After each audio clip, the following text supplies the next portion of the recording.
Bonjour, bonjour. Nous voici à notre première présentation qui portera sur les amplis opérationnels. Nous débutons une série de 4 vidéos qui couvriront l'ensemble de notre matière de notre cours sur les amplis up. Tout d'abord, nous voyons ici le symbole d'un ampli opérationnel tel que nous l'avons vu à la suite de notre étude des amplis différentiels. Le symbole ici, par-dessus une puce électronique qui comporte un ampli opérationnel, on peut le découvrir qu'à l'intérieur, il y a un circuit beaucoup plus complexe. Nous n'avons que quelques bornes d'entrée et de sortie, mais à l'intérieur se cache un circuit beaucoup plus complexe. Ne vous en faites pas, nous n'allons pas étudier ce circuit en détail. Mais nous devrions être capables de localiser quelques éléments principaux. Nous allons y revenir plus tard. Le but de cette première présentation est surtout d'analyser les caractéristiques principales des amplis up. Donc, principalement les caractéristiques qu'on va retrouver sur les fiches techniques. Ensuite, nous allons voir les quelques montages d'amplificateurs de base et leurs caractéristiques. Débutons sans plus tarder. Tout d'abord, revenons sur le principe de base d'un ampli opérationnel. Vous vous rappelez notre symbole d'ampli up? Eh bien, nous avons deux entrées. Ici, avec la borne plus, on a l'entrée qu'on appelle l'entrée non inverseuse. Donc l'entrée dont la sortie ne sera pas inversée. À l'opposé, nous avons l'entrée moins, que nous appelons souvent l'entrée inverseuse. Donc, le signal à l'entrée inverseuse sera inversé à la sortie. En parlant d'entrée, nous considérons toujours notre entrée différentielle comme étant la différence entre les deux bornes. Plus spécifiquement, la borne plus moins la borne moins. C'est ce que nous avons comme entrée différentielle. L'entrée plus moins l'entrée moins. Nous avons une seule sortie, ce qui est différent de l'ampli différentiel. Nous avons seulement pris une des sorties. Et si on veut définir le signal à la sortie, la tension de sortie est simplement égale à la tension d'entrée différentielle multipliée par le gain. Donc la tension d'entrée différentielle multipliée par le gain, et voilà notre signal de sortie. Nous avons deux alimentations, soit une alimentation positive, plus VCC, et une alimentation négative.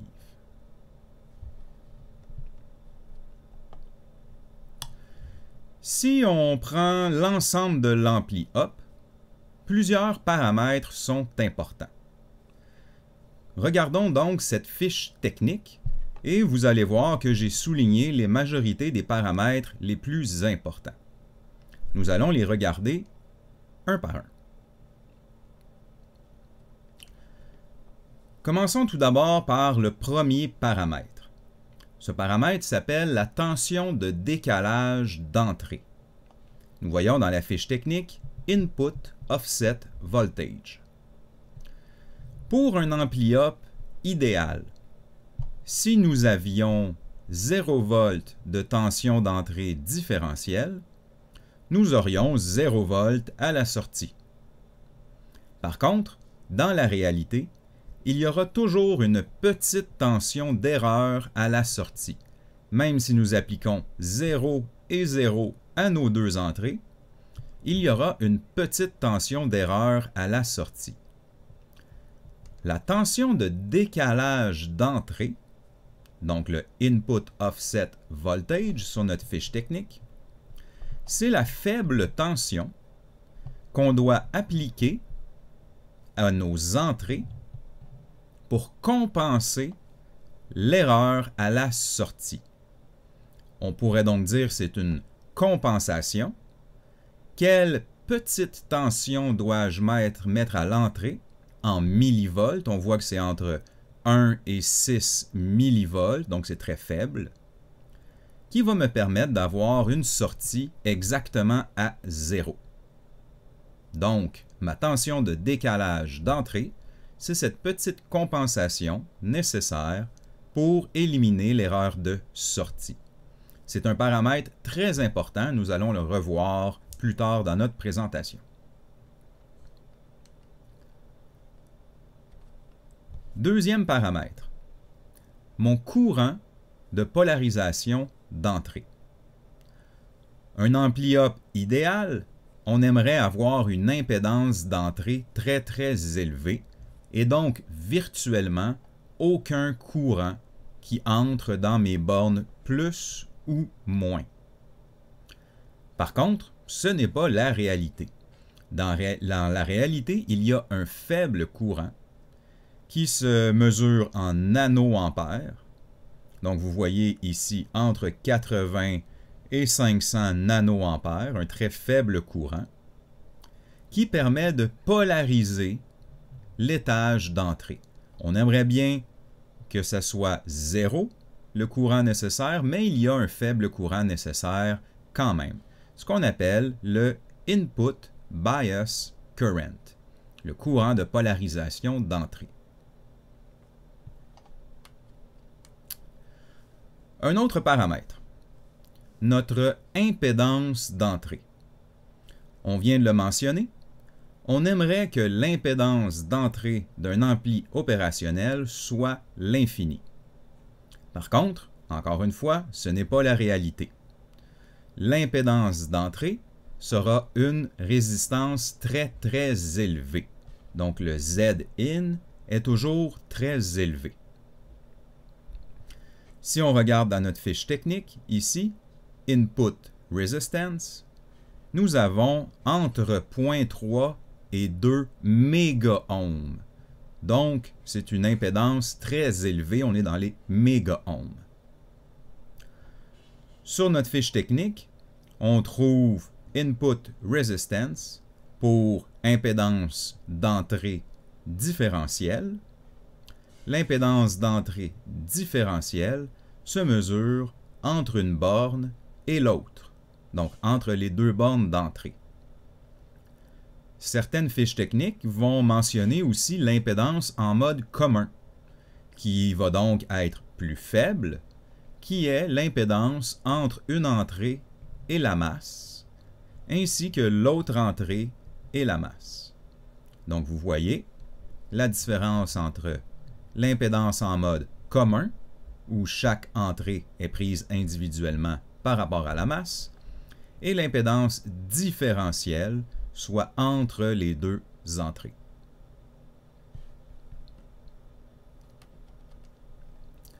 Parlons maintenant de l'impédance de sortie.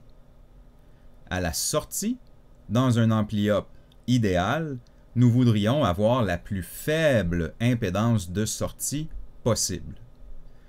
L'impédance sera en effet très faible, mon Z-out sera toujours très faible, et on voit sur la fiche technique Output Resistance qui sera de l'ordre de quelques ohms. Dans le cas présent, environ 75 ohms. C'est relativement très faible comme impédance de sortie.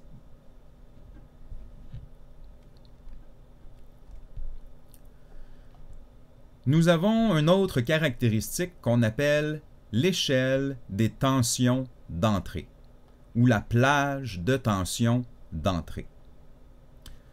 Dans notre fiche technique, on verra le paramètre Common Mode Input Voltage Range.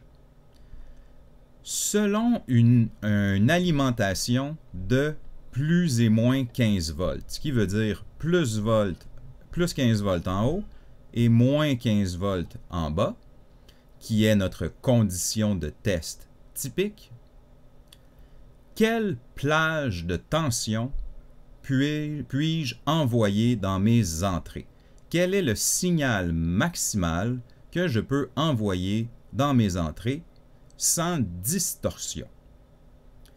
Eh bien, dans le cas présent, pour une alimentation de plus ou moins 15 volts, nous pouvons injecter jusqu'à plus ou moins 13 volts.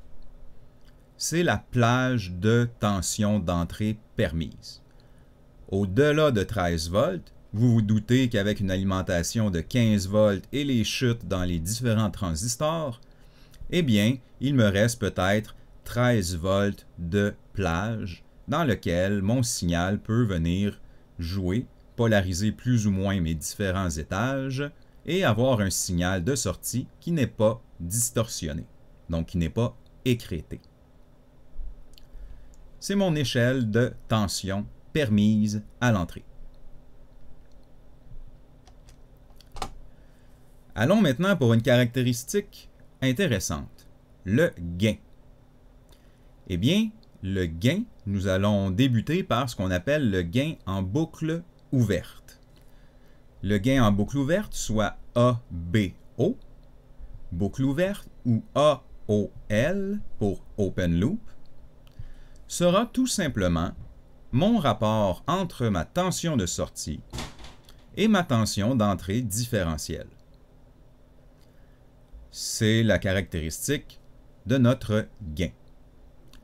Par contre, un gain en boucle ouverte, le gain Open Loop, est très élevé pour les amplis opérationnels.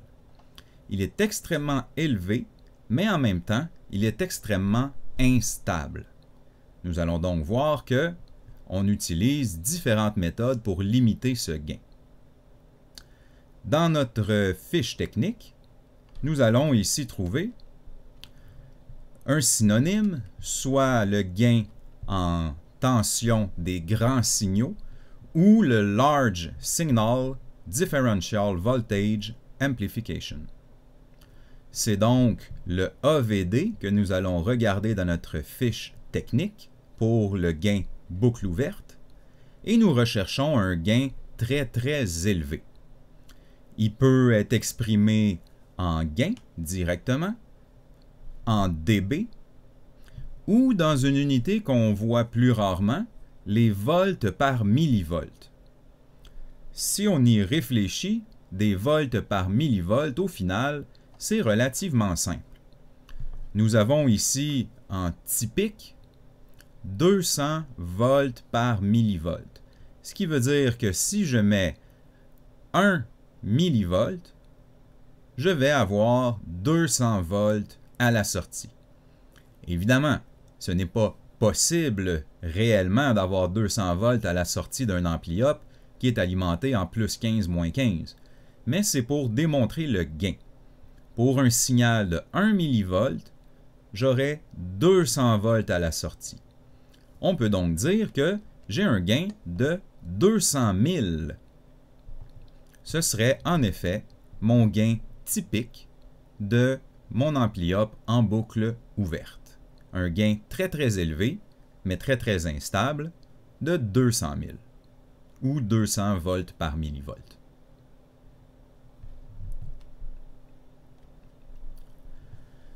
Continuons avec un paramètre que nous avons déjà vu avec l'ampli différentiel, le taux de rejet en mode commun, soit le CMRR. Eh bien, le CMRR est exactement comme avec notre ampli différentiel. C'est le rapport du gain en boucle ouverte, soit le gain du signal désiré, sur le gain en mode commun, ce qui veut dire l'atténuation des signaux non désirés. Donc, c'est la même chose qu'avec notre ampli différentiel. Gain en boucle ouverte sur le gain en mode commun. Nous allons voir ce paramètre dans nos fiches techniques, Common Mode Rejection Ratio, et qui sera, dans le cas présent, exprimé en dB. En dB, si on se rappelle bien, comme c'est un gain en tension que nous comparons, nous allons utiliser 20 log du CMRR pour obtenir le CMRR en décibels. Et si nous voulons faire la conversion à sens inverse, pour savoir combien représente 90 décibels, nous allons faire 10 exposant en, par exemple, 90 sur 20. Ce qui me donnera mon CMRR en unité de gain standard. Donc, vous voyez que c'est la même chose qu'avec notre ampli différentiel.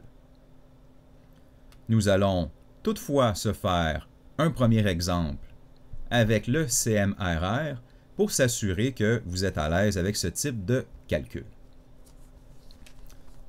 Tout d'abord, nous allons commencer par reprendre le CMRR exprimé en dB que nous avons ici, soit 70 minimum à 90 typique, et nous allons le convertir en gain standard. Je vous encourage à faire pause aux vidéos et à utiliser la formule 10 exposant en le gain CMRR en dB divisé par 20 pour obtenir le CMRR en gain standard.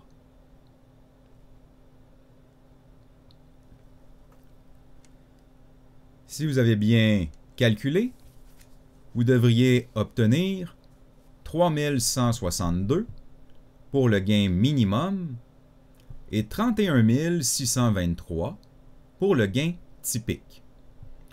J'ai donc fait ici 10 exposant en, entre parenthèses, 70 sur 20.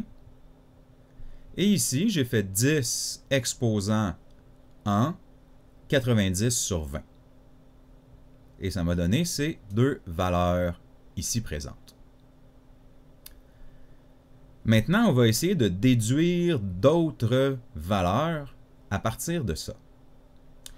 Donc, selon le CMRR typique que nous venons de trouver, donc selon le 31 623 qu'on vient de trouver, on va essayer de calculer le gain en mode commun, ce qui veut dire, rappelez-vous, l'atténuation du bruit, l'atténuation du signal qui est commun aux deux entrées, si nous avons un gain en boucle ouverte de 25 volts par millivolt.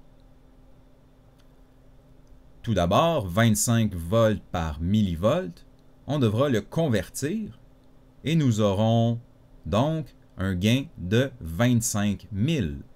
Pour 1 millivolt, j'ai 25 volts. Donc pour 1 millivolt, je vais avoir 25 000 fois plus grand à la sortie. Alors que dans le deuxième exemple, nous avons le gain en dB, qu'il faudra donc convertir 82 dB, combien ça équivaut en gain standard. Donc, je vous laisse le temps de faire ces deux conversions pour trouver par la suite, selon notre rapport CMRR égale ABO sur AMC, nous avons le CMRR, nous avons le ABO. Il vous reste à trouver le AMC, le gain en mode commun, pour ces deux numéros. Je vous laisse quelques secondes.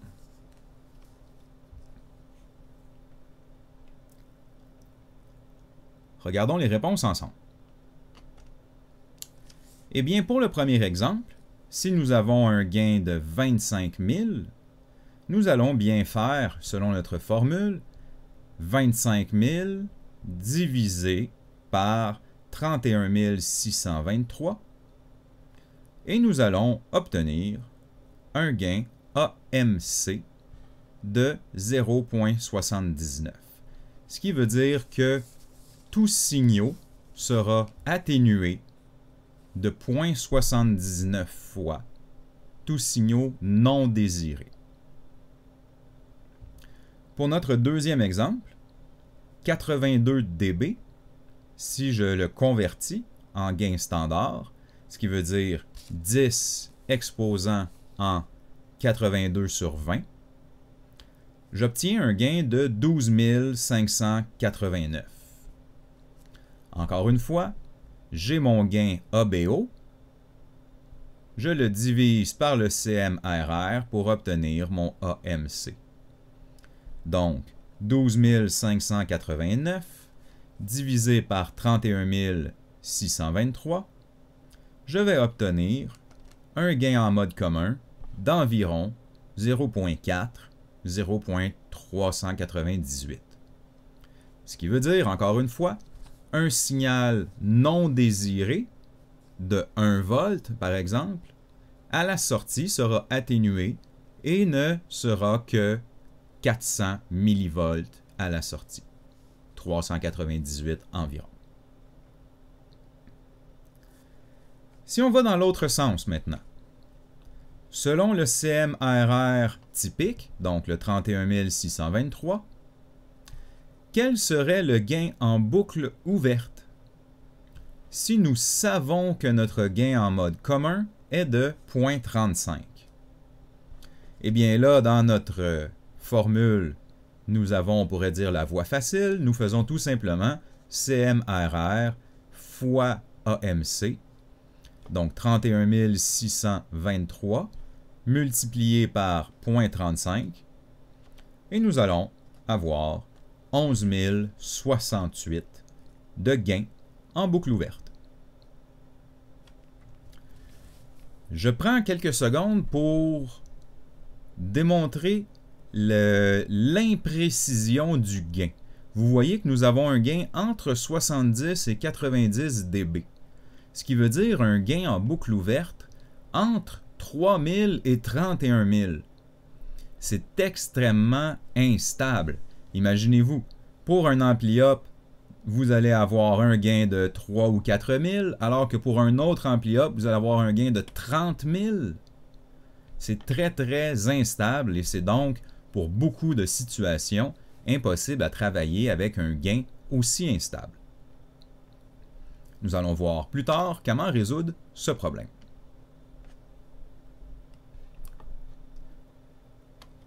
Continuons avec une dernière caractéristique. Nous avons vu plusieurs caractéristiques et nous allons terminer avec celle-ci, la vitesse de variation maximale, ce qu'on appelle en anglais le slew rate. On peut définir ce paramètre comme la vitesse ou le délai de réaction de notre ampli-up. À quelle vitesse peut-il passer d'une certaine tension de sortie à une autre tension plus haute ou plus basse? Si j'applique une impulsion très rapide à mon entrée, quel sera le délai pour que ma sortie puisse réagir? Eh bien, l'unité est exprimée en volts par microseconde, ce qui veut dire de combien de volts puis-je varier en 1 microseconde.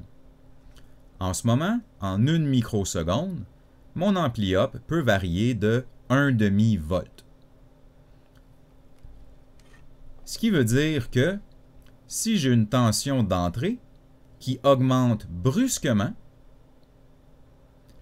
ma tension de sortie va avoir un certain délai. Elle ne pourra pas suivre immédiatement la tension d'entrée. Il y aura un petit délai de environ 1 microseconde pour chaque demi-volt de variation. Ou, le dire d'une autre façon, si j'ai à l'entrée un signal numérique qui passe soudainement de 0 à 5 volts, quel sera le délai pour que ma tension de sortie puisse elle aussi, par exemple, passer de 0 à 5 volts?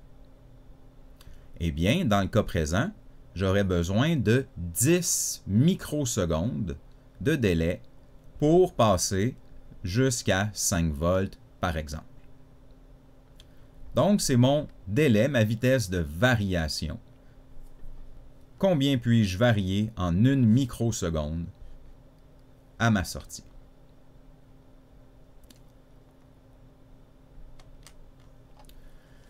Comme dernière petite particularité, plusieurs ampli-up vont être conçus avec des protections et d'autres paramètres intégrés.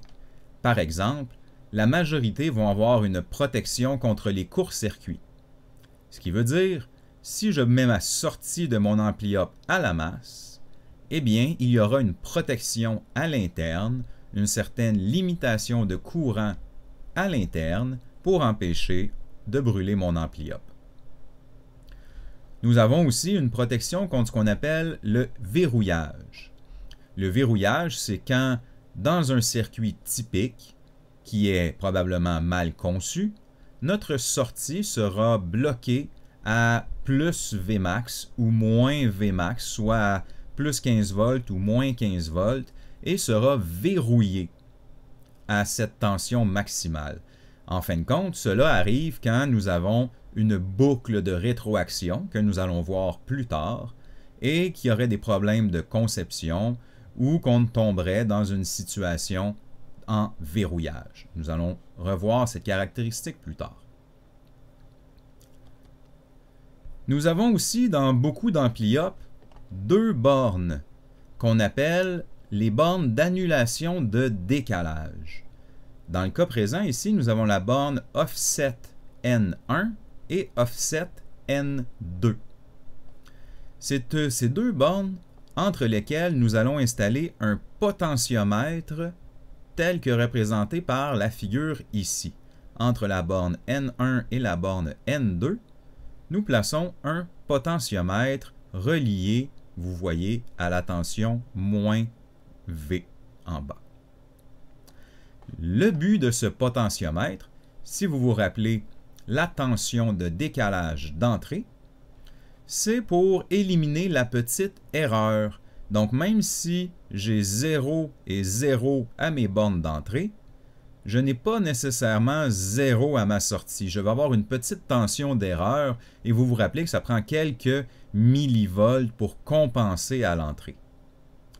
Eh bien, grâce à cette borne de compensation, ici, nous pouvons, à l'aide du potentiomètre, venir faire varier un peu le potentiomètre gauche-droite pour annuler la tension de décalage là, ici à la sortie, pour avoir un beau zéro bien droit, bien fixe à la sortie. C'est donc une compensation qu'on peut faire une seule fois et ensuite, typiquement, ce petit potentiomètre recevra une goutte de colle chaude pour ne plus le déplacer, étant donné qu'il est bien configuré selon son ampli-up et les caractéristiques d'erreur à la sortie. De cette façon, on peut compenser chaque ampli opérationnel pour s'assurer d'avoir un parfait zéro à la sortie lorsque nous avons 0 à nos entrées. Ça fait donc le tour de nos paramètres, de nos caractéristiques principales des ampli-up. Maintenant que nous avons vu ces différentes caractéristiques globales, nous allons voir les trois montages de base d'amplificateurs. On se rappelle que nos amplificateurs ont un gain en boucle ouverte très élevé. Eh bien, chacun de ces montages ici présents vont agir pour limiter le gain et le rendre beaucoup plus stable. Nous avons trois montages d'ampli opérationnels que nous devons nous remémorer et être capables de reconnaître d'un simple coup d'œil. Nous avons l'ampli non inverseur, l'ampli suiveur de tension et l'ampli inverseur. Regardons chacun de ces montages. Tout d'abord, notre objectif est de créer ce qu'on appelle une rétroaction négative. Très important de se remémorer que tout notre principe repose sur la rétroaction négative.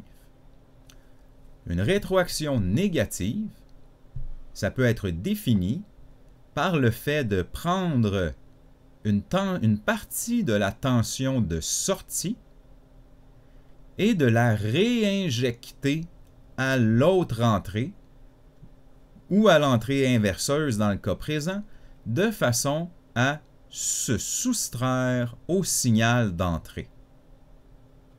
Donc, si à mon entrée ici j'ai une forme d'onde, je retrouve ma forme d'onde amplifiée de l'autre côté, eh bien je prends une partie de cette forme d'onde-là et je viens l'injecter de façon à annuler une partie du signal d'entrée. Vous vous rappelez que deux formes d'onde identiques à mon entrée, c'est mon gain en mode commun. Ces deux formes d'onde devraient s'annuler et se soustraire.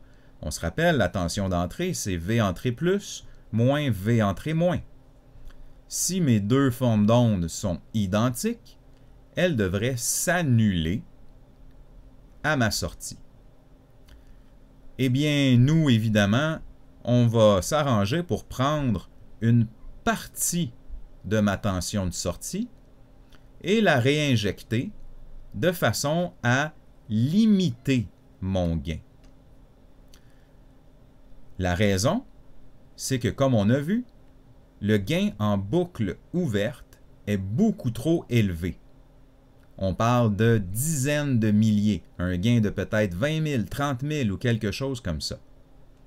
Ce qui fait qu'une toute petite tension à l'entrée serait multipliée par 30 000 et ferait donc saturer ma sortie assez rapidement. Ma sortie irait à plus 15 ou à moins 15 et ne pourrait pas aller plus loin. J'aurais une tension de sortie saturée. En plus, mon gain est très instable. On a vu qu'on avait un gain entre 3000 et 30 000 pour l'ampli-up qu'on a étudié. C'est extrêmement instable. En créant une rétroaction négative qui vient limiter le gain en venant soustraire et éliminer une partie du signal en le comparant, on pourrait dire, avec lui-même, eh bien, on crée ce qu'on appelle un gain en boucle fermée. Nous avons créé une boucle de rétroaction et nous avons maintenant un gain en boucle fermée. Ce gain peut être facilement contrôlé et est beaucoup plus stable. C'est nous qui va définir ce gain et il sera beaucoup plus stable. De plus, nous allons revenir sur ça plus tard, mais nous allons augmenter la bande passante de notre ampli. Nous allons voir dans la deuxième présentation comment réagit en fréquence un ampli-up et nous allons voir qu'on augmente la bande passante en diminuant le gain. Donc, c'est notre résumé de ce que devrait être une rétroaction négative. C'est notre objectif pour chacun des montages suivants de créer une rétroaction négative pour limiter le gain. Allons voir maintenant comment cela s'applique dans nos trois circuits. Commençons par notre premier, notre ampli-up non inverseur. Notre montage ici présent est caractéristique d'un ampli non inverseur. Comment le reconnaître? Eh bien, nous avons notre signal à l'entrée non inverseuse. Donc déjà, c'est un très bon indice. Mon signal à l'entrée plus ne sera pas inversé à la sortie. Alors que la rétroaction, ou ce qu'on appelle le feedback, la rétroaction négative, va partir de ma sortie et revenir vers mon entrée moins, dans le but d'annuler une partie du signal d'entrée. Évidemment, on ne veut pas annuler tout le signal d'entrée. Nous avons donc installé un diviseur de tension. Un diviseur de tension qui comporte deux résistances, soit la résistance RF pour résistance de feedback, ce qui veut dire c'est la résistance entre ma sortie et mon retour à l'entrée, et ma résistance RI qui est branché à la masse, qu'on appelle R input. Dans le cas présent, elle est branchée à la masse. Nous avons donc créé un diviseur de tension entre RF et RI.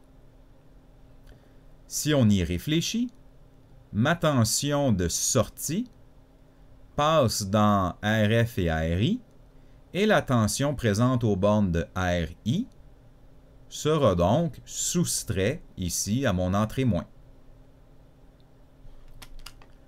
En gros, nous n'allons pas rentrer dans ces calculs algébriques très profondément, mais on peut donc dire que mon entrée différentielle, V entrée plus moins V entrée moins, devient V entrée plus mon signal d'entrée, soustrait à mon signal de rétroaction négative.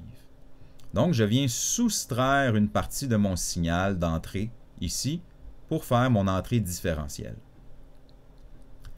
Ma sortie, c'est toujours mon entrée différentielle fois mon gain.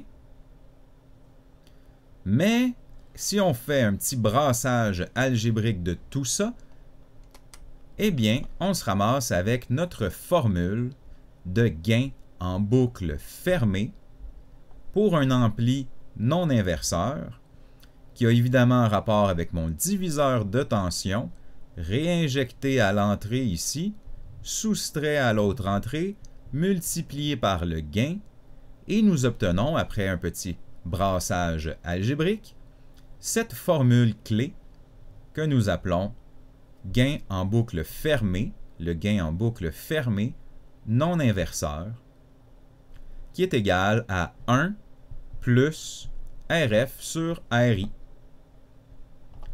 Nous avons RF ici, RI ici, et nous avons notre formule. C'est comme ça qu'on détermine le gain d'un ampli non inverseur. Appliquons maintenant cette formule dans un petit exemple. Allons-y. Nous avons donc notre formule 1 plus RF sur RI. Moi, je me rappelle souvent, ampli non inverseur, je rentre à la borne plus. La formule, c'est 1 plus RF sur RI. Donc, je rentre à la borne plus, non inverseur, 1 plus RF sur RI. Si je mets ici à mes résistances RF et RI différentes valeurs de résistance, 47 kg, 3.3 kg, et ainsi de suite. Êtes-vous capable de me trouver le gain en boucle fermée de cet ampli non inverseur? Je vous laisse faire pause à cette vidéo, prendre quelques minutes et tenter d'exprimer le dernier gain en dB.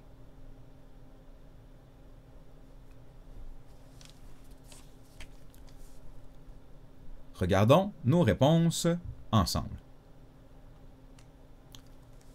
Pour le premier montage, nous avons 47 kg et 3.3 kg, ce qui veut dire que notre gain sera égal à 1 plus 47 sur 3.3, et donc un gain de 15.24. Vous voyez que j'ai limité beaucoup mon gain. Au lieu d'un gain de 30 000, j'ai maintenant un gain de 15, mais qui est plus stable. C'est moi qui ai déterminé mon gain de 15 et il sera précisément autour de 15.24. Deuxième exemple, 1 plus 100 kg divisé par 5.6 kg, eh bien, nous avons un gain de 18.86. 1 plus 100 divisé par 5.6. Et pour le dernier, nous avons 110 kg et 4.7 kg comme résistance RI. Nous faisons donc 1 plus, entre parenthèses évidemment, 110 divisé par 4.7. Et nous obtenons, en multipliant par 20 log de 1 plus 110 sur 4.7, un gain en dB, donc on a fait 20 log de mon gain, de 27,75 dB. C'est bien un gain en tension, on fait donc 20 log de mon gain pour avoir 27,75 dB. Soyez sûr d'être à l'aise avec ces petits calculs. Continuons avec notre montage d'ampli suiveur de tension. Eh bien, un ampli suiveur de tension, c'est aussi un ampli non inverseur. Regardez, et il faut que vous soyez à l'aise, le symbole, le dessin peut être dessiné de bas en haut, l'entrée plus peut être en haut ou peut être en bas. Il faut que vous soyez capable de distinguer les deux montages sans problème. Eh bien, nous voyons que mon signal ici rentre toujours à l'entrée plus. Nous avons donc un signal qui sera non inversé à sa sortie. La rétroaction revient directement à l'entrée moins. Mais cette fois-ci, nous n'avons aucune résistance de rétroaction. Qu'est-ce qui va se passer? Eh bien, si on y réfléchit un petit peu mathématiquement, c'est un montage non inverseur. Donc, notre formule 1 plus RF sur RI fonctionne toujours. 1 plus RF sur RI. Que représente RF dans le cas présent? Eh bien, RF, la résistance de feedback, est bien égale à 0. Alors que le RI, qui est ma résistance qui normalement irait à la masse, elle n'est pas présente, elle est donc infinie.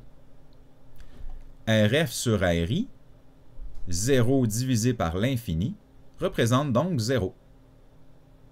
Notre gain, 1 plus RF sur RI, 1 plus 0, nous avons donc un gain de 1. C'est bel et bien un étage de sortie. C'est un ampli à gain unitaire, un peu comme notre ampli collecteur commun. C'est un étage de sortie ou un étage d'isolation qui ne donne pas de gain en tension, ce qui veut dire un gain de 1. C'est notre ampli suiveur de tension. Donc, toujours un ampli non inverseur, mais avec un gain unitaire ou un gain de 1.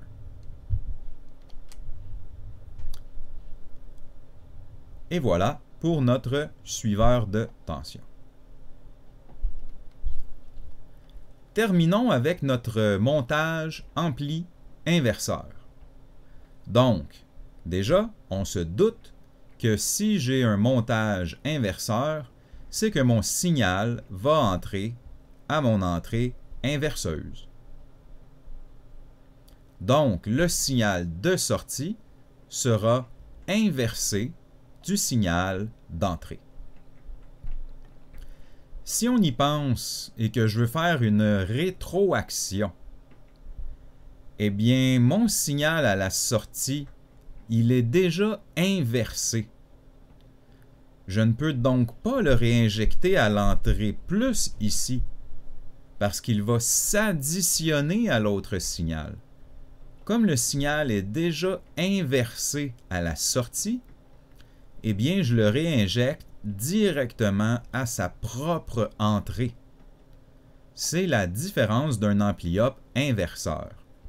Le signal est inversé à la sortie et je le réinjecte à l'entrée afin de limiter mon signal d'entrée. Je viens donc me soustraire à mon propre signal d'entrée. Je le diminue afin de diminuer le gain. Nos résistances sont donc placées différemment. Nous avons toujours la RF, ici, la résistance de feedback, de rétroaction, entre ma sortie et mon entrée. Et ma résistance RI, résistance d'entrée, R input, qui est ici entre ma source et mon entrée. Donc, un montage un peu différent, mon montage inverseur, mais si on y pense, ça fait le même travail. On vient réinjecter un signal qui va se soustraire à mon signal d'entrée.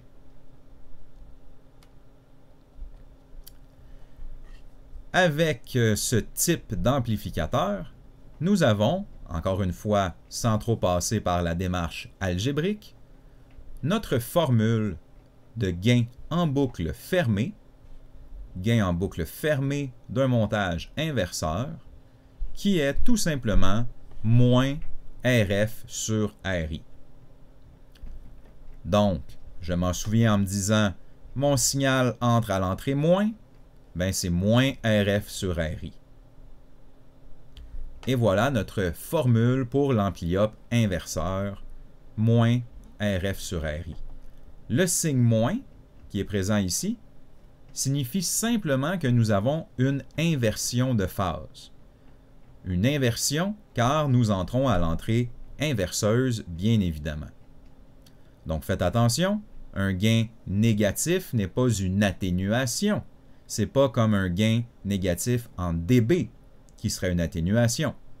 Un gain négatif en gain standard indique simplement une inversion de phase.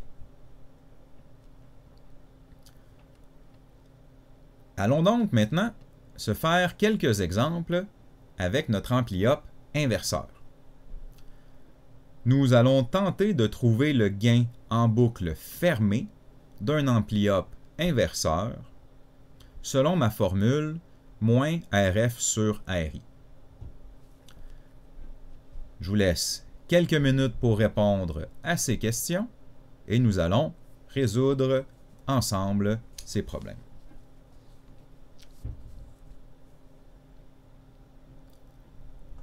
Donc, pour notre premier exemple, si vous avez bien calculé, moins RF sur RI, 68 kg divisé par 2,2 kg, me donne un gain de moins 30,91, soit inversion 30,91 fois plus grand. Donc, le signal sera quand même amplifié de 30,91 fois, mais sera inversé. Si je veux maintenant exprimer en dB le gain entre 150 kg et 10 kg. Donc, 150 et 10 kg, j'ai tout simplement un gain de 15, de moins 15, mais si je l'exprime en dB, je vais obtenir 23,52 dB.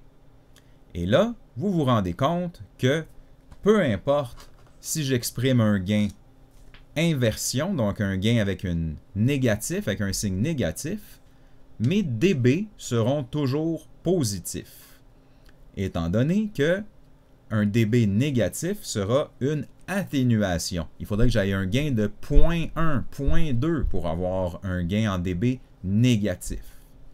Si vous faites 20 log de 15, ça vous donne la même chose que si vous faites 20 log de moins 15.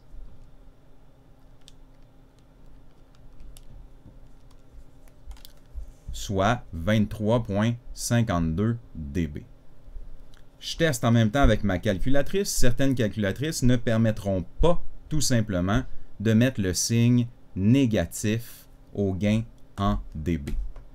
Donc, tout simplement, vous allez faire 20 log de 150 sur 10 ou 20 log de 15, ce qui me donne 23,52 dB. Pour notre dernier numéro, si j'ai une valeur ARI de 5 kΩ, donc je ne détermine pas ici ma résistance, je sais qu'elle sera fixe à 5 kΩ, et moi je veux inventer un ampli avec un gain de 40, un gain inverseur de 40 ou un gain de moins 40. Qu'est-ce que je devrais installer comme résistance RF? Eh bien, selon ma formule, moins RF sur RI, je devais tout simplement installer une résistance de 200 kΩ comme résistance RF. 200 divisé par 5 me donne bien 40, inversion, moins 40. Et voilà pour notre ampli inverseur. Nous avons donc fait le tour un peu de nos 3 amplis classiques, les 3 montages d'amplis que nous allons rencontrer le plus fréquemment, soit l'ampli non inverseur, entrée à la borne plus, gain de 1 plus RF sur RI. L'impédance d'entrée, vous voyez qu'il y a toute une formule pour l'impédance d'entrée si on veut la calculer plus spécifiquement, mais regardez là ici. Nous multiplions l'impédance par le gain en boucle ouverte. On sait que le gain en boucle ouverte est peut-être de 30 000, donc on aura une impédance très élevée. Pour nos besoins, autant dire que l'impédance est virtuellement l'infini. Alors que l'impédance de sortie, c'est complètement l'inverse. Nous avons l'impédance de sortie divisée par, vous voyez le gain boucle ouverte qui est en bas ici, donc divisé par 30 quelques mille. Pour nous, considérons que l'impédance de sortie est très faible, elle est le plus proche possible de 0 ohm. Même chose pour mon suiveur de tension. Donc, c'est le même montage. Vous voyez le même montage qu'en haut ici. Entrée à la borne plus, rétroaction à la borne moins. Même chose qu'en haut. Entrée à la borne plus, rétroaction par la borne moins. Mais mes résistances RF et RI ne sont pas présentes. Ce qui nous donne, comme on a vu, 1 plus 0 ou un gain de 1. Soit mon suiveur de tension, un bon étage de sortie avec un gain de 1. Pour mes impédances d'entrée et de sortie, c'est la même chose. Considérons que l'impédance d'entrée est virtuellement infinie et que l'impédance de sortie est le plus proche possible de 0. Terminons avec notre ampli inverseur, donc signal à l'entrée inverseuse. Le signal de sortie sera inversé de 180 degrés. Et on peut calculer le gain par, encore une fois, le rapport de RF et de RI, selon la formule moins RF sur RI. J'entre à la borne moins RF sur RI. Par contre, cette fois-ci, l'impédance d'entrée. Mais si on regarde ici l'impédance d'entrée, eh bien, veut pas, j'ai la RI que je dois traverser. Donc, mon impédance d'entrée est virtuellement très près de RI. Elle n'est donc pas aussi élevée qu'avec les 2 autres montages. L'impédance d'entrée est à peu près égale à RI. Mais mon impédance de sortie est très semblable aux autres montages, ce qui veut dire le plus proche possible de 0. C'est notre petit tableau résumé qui devrait faire le tour de nos types d'amplificateurs avec les ampli-up. Donc nous avons 3 montages à boucle fermée qui permettent, grâce à la rétroaction négative, de limiter le gain en boucle ouverte et de le stabiliser.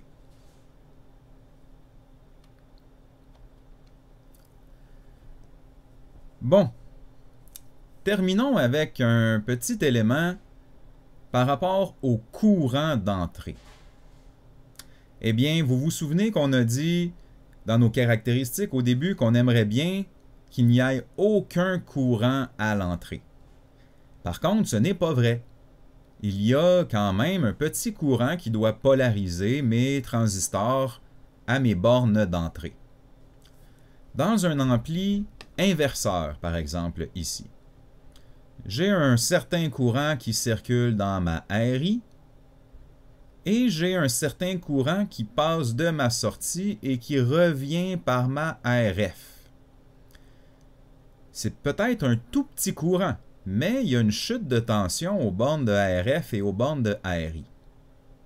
Ça va provoquer une petite tension d'erreur, une petite chute de tension qui va amener une petite tension d'erreur.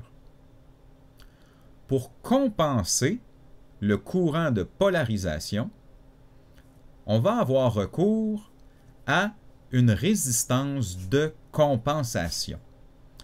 Une résistance qu'on va ajouter à l'autre borne de l'ampli ici. Pour compenser la petite chute de tension dans RF et RI, on va ajouter une résistance qui est égale à la valeur de RF en parallèle avec RI. Je vais donc ajouter à mon même montage, à la borne plus ici, une petite résistance qui aura la même chute de tension que celle aux bornes de ARF et de ARI. Ce qui veut dire que ma résistance de compensation du courant d'entrée, ici, ARC, sera de valeur égale à RI en parallèle avec RF. C'est la façon de compenser pour cette petite chute de tension, étant donné que même si on aimerait qu'il n'y ait aucun courant d'entrée, eh bien, il y a un petit quand même courant d'entrée à notre ampli A.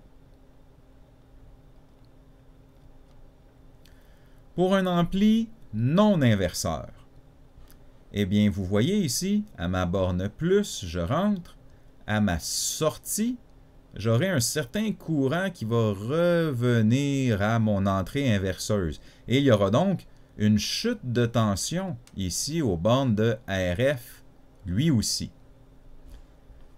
Du même principe, nous allons devoir compenser en ajoutant une résistance RC. Nous allons l'ajouter donc à la borne d'entrée plus ici, qui va annuler la chute de tension de ARF et aussi le courant de la chute de tension de ARI. Donc, nous allons exactement par le même principe ajouter une résistance équivalente à RF en parallèle avec RI. À mon entrée plus ici. Vous voyez que c'est le même montage, mais dessiné différemment. Faites attention, soyez sûr d'être capable de les reconnaître. Entrée à l'entrée plus, feedback à l'entrée moins, j'ai bien un ampli non inverseur. Ma petite résistance de compensation ici, RC, sera égale à RI en parallèle avec RF, comme pour l'ampli inverseur. Et mon dernier montage, c'est mon suiveur de tension. Mon suiveur de tension, pourtant, n'a aucune résistance autour, mais il y a une petite résistance de source. Donc, si j'ai ma source AC ici de signal, eh bien, elle doit traverser une petite résistance de source. Eh bien, cette résistance de source-là va provoquer une petite chute de tension. Eh bien, je veux avoir la même chute de tension aux bornes ici de mon autre entrée. Donc, je vais ajouter, pour compenser, cette fois-ci, une résistance RS en rétroaction. Donc, la résistance de rétroaction qu'on va ajouter, donc une ARF qu'on ajoute, va être équivalente à la résistance de source. Et donc, la chute de tension provoquée dans la source sera la même que la chute de tension provoquée dans la résistance RF. Tout ça parce que, même si on voudrait qu'il n'y ait aucun courant, il y a un petit courant qui rentre dans mon ampli up, et donc une petite chute de tension, une petite tension d'erreur, et en ajoutant ma résistance de compensation, j'élimine cette erreur provoquée par le courant d'entrée. Eh bien, voilà pour notre compensation du courant. Faisons un petit résumé avec ces 3 exemples. Donc, prenez bien le temps de bien les réaliser, ces 3 exemples, parce qu'on revient un petit peu en arrière. Pour chacun de ces montages, vous devriez être capable rapidement d'identifier le type de montage, quel type d'amplificateur est-ce qu'on a. Vous devriez être capable de calculer le gain en boucle fermée assez facilement. Et vous devriez aussi être capable de définir la valeur de la petite résistance de compensation que nous allons devoir ajouter à notre ampli. Prenez quelques minutes et assurez-vous d'être à l'aise avec ces calculs.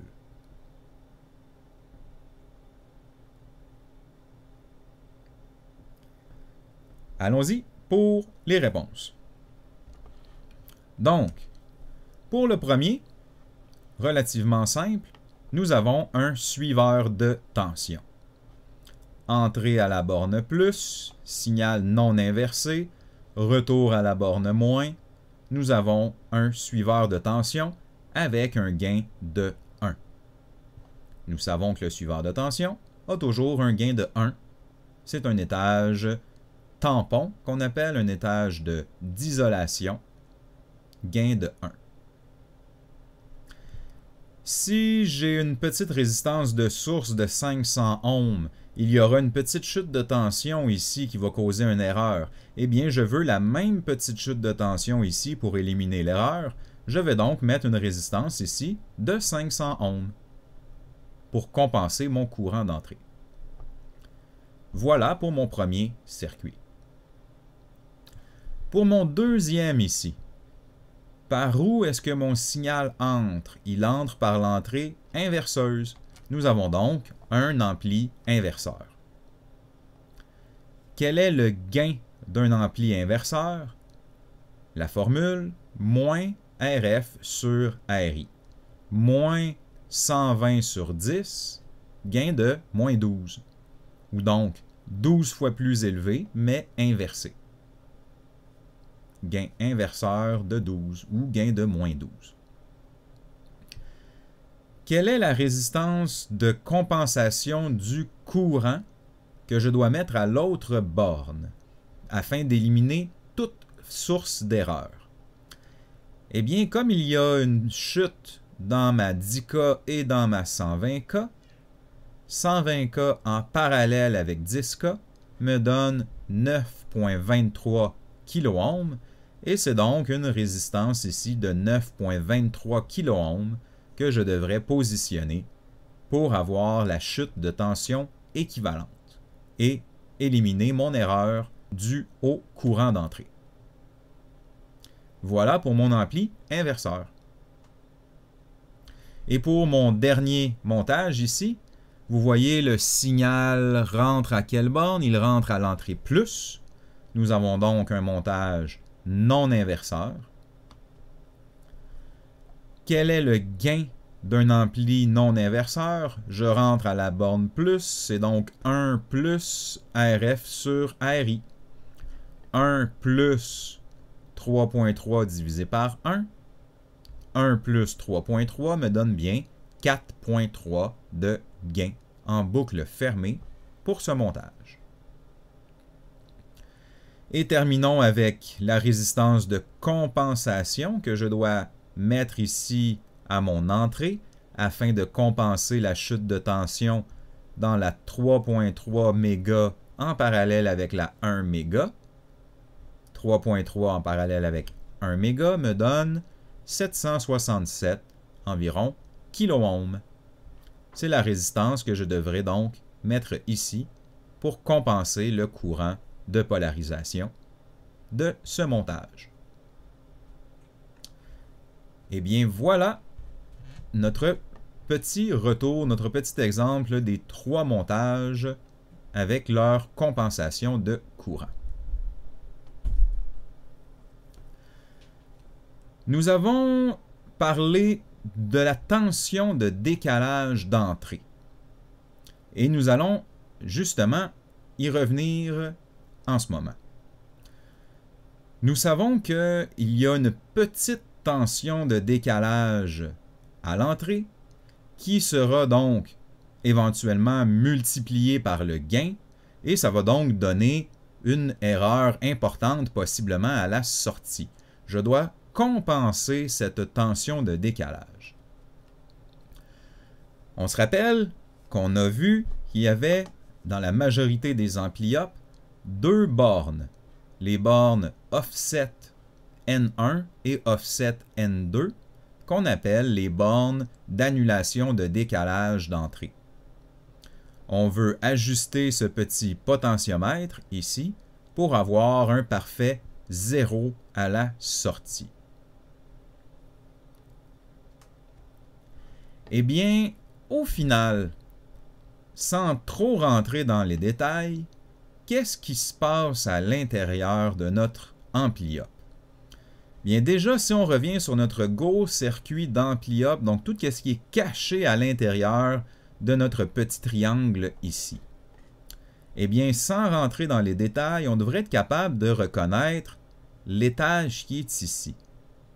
Regardez comment les transistors sont positionnés. J'ai une entrée ici, à la base, et l'entrée moins de l'autre côté. Est-ce que ça vous rappelle un montage? Eh bien, ça devrait nous rappeler notre montage d'ampli différentiel. C'est évidemment un peu plus complexe, mais c'est exactement le même type de montage.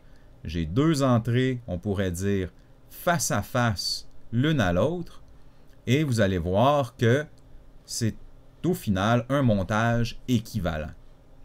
En bas ici, j'ai mes résistances aux émetteurs, donc l'équivalent de mes résistances d'émetteurs qui sont ici. Et vous voyez mes sorties qui continuent leur chemin vers les prochains étages. Je suis capable de discerner des étages ici à émetteurs communs, ce qui veut dire qu'ils ont probablement sorti au collecteur un gros gain en tension, ici.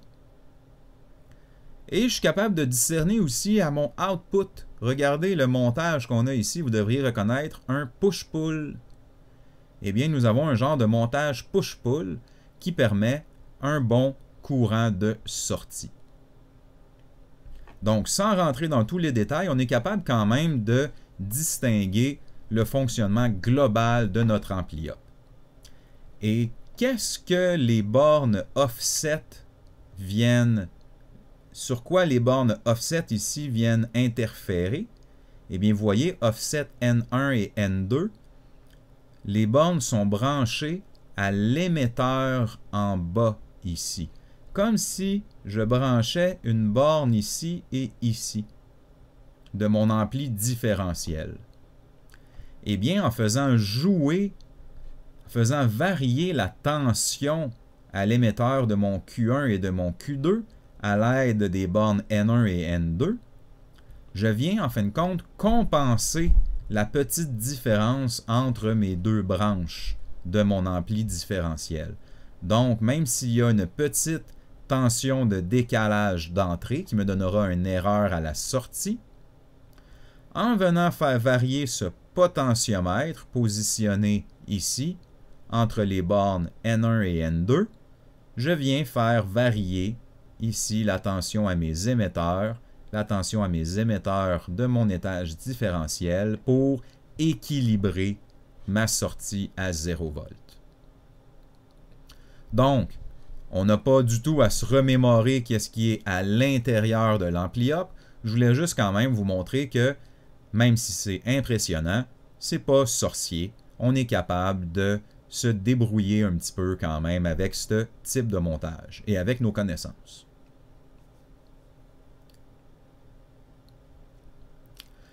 Terminons avec 4 petits scénarios de dépannage. Donc, très simplement, un peu de réflexion. 4 petits scénarios de dépannage. Tout d'abord, vous voyez ici, j'ai un montage que vous devriez reconnaître comme un ampli non inverseur. Entrée à la borne plus, sortie non inversée. rétroaction ARF et ARI ici. Qu'est-ce qui arrive si ma résistance ARF est brûlée? Elle est donc ouverte. Prenez le temps d'y réfléchir. Faites la formule dans votre tête, 1 plus ARF sur ARI. Qu'est-ce qui se passe dans le cas présent si ARF est infini? Eh bien, nous allons avoir 1 plus l'infini sur ARI, autant dire que nous allons avoir un gain extrêmement élevé. Nous allons avoir le gain au final en boucle ouverte. Le gain en boucle ouverte, donc peut-être un gain de 20 000, 30 000 et plus, ainsi de suite. Qu'est-ce qui va arriver donc à mon signal? Eh bien, assurément, ma sortie sera saturée. Je vais avoir un signal qui va atteindre le Vmax ou le moins Vmax ici et qui sera écrété. Je ne pourrai pas aller plus loin. Mon signal est à son maximum. Mon gain est beaucoup trop haut car ma résistance ARF est brûlée. J'ai donc l'équivalent du gain en boucle ouverte et c'est donc un gain beaucoup trop élevé. Ce serait un premier dépannage. Qu'est-ce qui arrive quand ma résistance ARF est ouverte?